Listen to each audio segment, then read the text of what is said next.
Hi, it's Sherry for SimonsStamp.com with a really quick tip for you on stamping on acetate. Acetate can be a little tricky to stamp on, and this is some Hero Arts acetate, and it happens to come in a pack of card size with envelopes and little insert papers. So it's a really good and thick acetate, and it's very clear. So I like to try to crease and flatten my acetate before I go to stamp on it, but it still has a little bit of bounce, which can affect my stamping.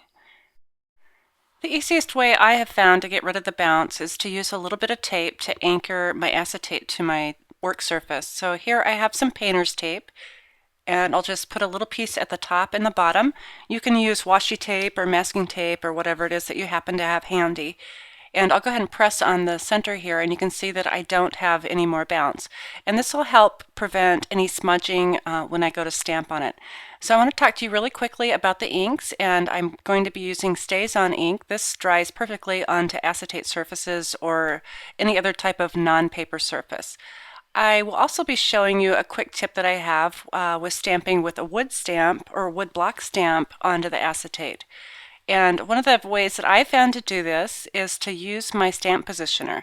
And a stamp positioner is usually used to position your stamps perfectly onto a surface, but it has this really great rubber foot type thing. So I'll go ahead and ink up my stamp with my Stays-On. I want to make sure that I get really good coverage. I like to go over it a couple times, and I do re-ink this ink pad pretty much every time I use it because it does dry up in between. And so now I'll go ahead and put my stamp positioner down, and I'll kind of just look at where my stamp is positioned.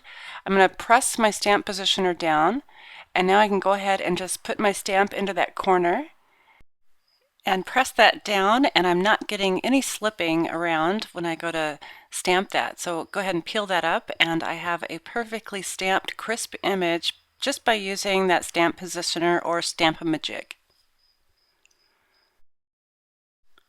Another great tool to have in your arsenal is the Fiskars stamp press, and this is perfect for stamping with cling stamps and clear stamps, and it's especially perfect for stamping with acetate because you can just position the stamp on top of your acetate and press directly down without shifting or moving.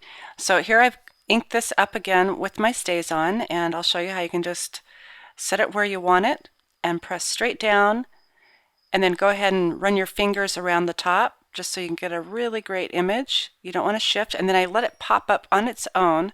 And I'll go ahead and peel this up this time so I can show you both images of how crisp these are.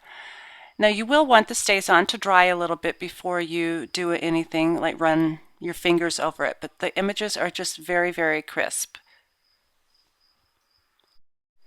Now I want to talk to you about cleaning your acetate. Like suppose you have created a slippage or not a really good image, and here I'm using the Ultra Clean stamp cleaner, and this is really, really great for cleaning off your acetate. I happen to like to stamp on acetate because if I do make a mistake, it's like erasing it. So here I've just put some of that stamp cleaner onto a paper towel and just wipe that off. Now it is kind of oily, but you can see the image is completely gone and clear, but it does leave that oily residue. So what I want to do next is just to grab a clean paper towel and some window cleaner. It doesn't matter what brand it is, but go ahead and just spray your paper towel and just go ahead and just wipe off that oily residue from the stamp cleaner, and you can go again. It's just like having a brand new piece of acetate. So that's my quick tip on stamping on acetate. I appreciate you joining me today, and have a great one.